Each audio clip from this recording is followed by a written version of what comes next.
yung probing question versus clarificatory questions. Kasi kanina, I got the sense na very, very careful itong mga nanya sa Justice Committee, no, sa pamumuno ni Congresswoman Jinky Luis. No? Sobrang ingat, no? Ayaw na siguro mabutasan, baka katigan ng Korte Suprema itong si Vice President Sara Duterte, di ba? So talagang very, very careful sila. Pero nga, ano yung difference? Marami kasing mga napahinto sa pagtatanong nila dahil sinasabi ni Luistro, that's a probing question. That's a Yeah. probing question. Ano ba yung probing question as against clarificatory questions at this stage? Oo. Naiintindihan ko naman, no, kasi yung pangamba ng Justice Committee na makialam na naman yung Korte Suprema. I've always been transparent. No? I thought that the Supreme Court was hugely mistaken because according to the Constitution, sole turf ng House of Representatives ang initiation ng impeachment, no? And it is supreme in its own domain. Nakuha ng Korte Suprema ang kapangyarihan niya ng judicial review sa saligang batas. In the same manner, ang sabi doon sa same saligang batas, dapat na nag-i-initiate yung House of Representatives, no? And ang nakalagay sa rules at saka sa Constitution, pag mag-i-initiate through the Justice Committee, through this mode, dapat may hearing. Pero dahil ang sinasabi naman ng kabila is, para kayo nagtatrial na, yung trial should happen in the Senate and not in the House of Representatives. Kaya sila nag-iingat ngayon. Baka para sabihin na ang ginagawa lang nila, this is part of the initiation, this is not yet the trial. Ano ba ibig sabihin pag may trial? Tandaan natin, napanood naman natin, nakailang impeachment trial na naman tayo, di ba? Kay Corona, Estrada, tsaka kay Corona, may cross-examination. Ang purpose kasi ng cross-examination sa aming mga abogado is to test the credibility of the witness. That is what we call a probing question. So pag tinitest mo na, di ba? Anong talaga? Gaano kabigat yan? Di ba? Anong petsa yan? Sinabi mo nung una, ito, totoo ba ito? Pero ito yung ginawa mo noon. Ito yung record mo. You're probing, di ba? Wini-weigh mo na yung ebidensya at sinusubukan mo ng warakin yung testimonya or i-affirm yung testimonya, no? Yung dito sa kabila, ang pinapayagan ngayon ni Luistro para hindi siya magmuka at ng Justice Committee magmuka na they are conducting the trial, which is the domain of the Senate, is just clarificatory question. Ano ibig sabihin nun? Ito yung testimonya doon sa affidavit.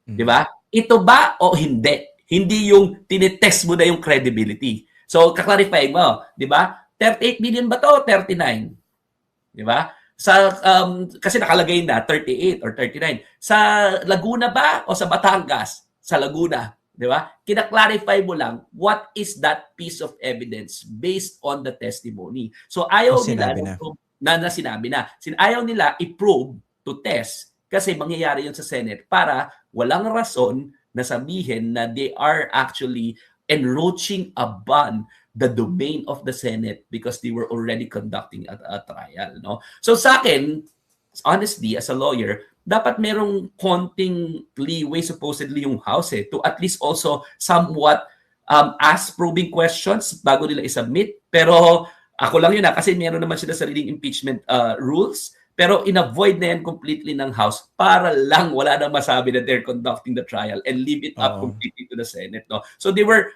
erring on the side of caution. This is the result of para sa akin yung undue unfortunately or yung pagpanghimasok ng Supreme Court dun supposedly sa exclusive kapangyarihan ng House of Representatives, which is to me was unconstitutional, no? Pero dahil nandiyan na yan yung nangyari. The Supreme Court has a power of judicial review, 'di ba? And they actually did what they did. Yan yung naging resulta. Masyado nang maingat ngayon yung House of Representatives at doon na lang nila ipapasok sa trial. Para bang nawala na rin yung some sort of leeway nila to at least test the evidence first before they proceed to a full-blown trial. Yan yung naging resulta. Inisip ko dyan, Attorney Dino, no? Yung sa probing questions. Kasi ultimately, kung itatransmit ito as articles of impeachment sa Senado, magiging prosecutor yung mga kongresista, yung mga members ng House. Hindi ba prudent then for them to ask probing questions at this stage? Para matest naman, baka naman con artist ito, baka ang daming inconsistencies, baka mapahiya kami pagdating sa trial, hindi ba? Yun nga pero dahil nga doon sa resulta Supreme Court. O sa Supreme Court, no, nag-iingat na sila, no. So sa akin, yun naman yung naging resulta, practical result noong para sa akin isa sa pinakapangit na desisyon ng Korte Suprema. No? Hindi ko talaga ma-justify sa utak ko na naging retroactive yung application ng procedural rules, na binmicromanage ng Korte Suprema kung paano i-conduct yung initiation process, which is supposed to be the exclusive domain of the House of Representatives. Kaso dahil doon sa desisyon na yon, yan yung naging practical effect, diba? So dapat nakikita rin siguro natin bilang mamamayan and kami bilang mga abogado kung ano yung nagiging impact kung mali yung decision, no? And I will always maintain and I will always look the Supreme Court justices in the eye and will always say as a lawyer na mali yung decision yung yun, no? With all due respect, at hindi dapat nang himasok ang Supreme Court sa exclusive domain ng House of Representatives. So ngayon, tinali nila masyado ngayon yung kamay ng House of Representatives, kaya ngayon maingat sila, and then they will evaluate based on what is contained in the affidavit, as opposed to at the very least having some sort of latitude in testing and probing the credibility of the witness and testimony of the witness at this point. Dapat walang ganung distinction masyado, no? Wag naman sobrang full-blown trial, pero dapat naman may konting leeway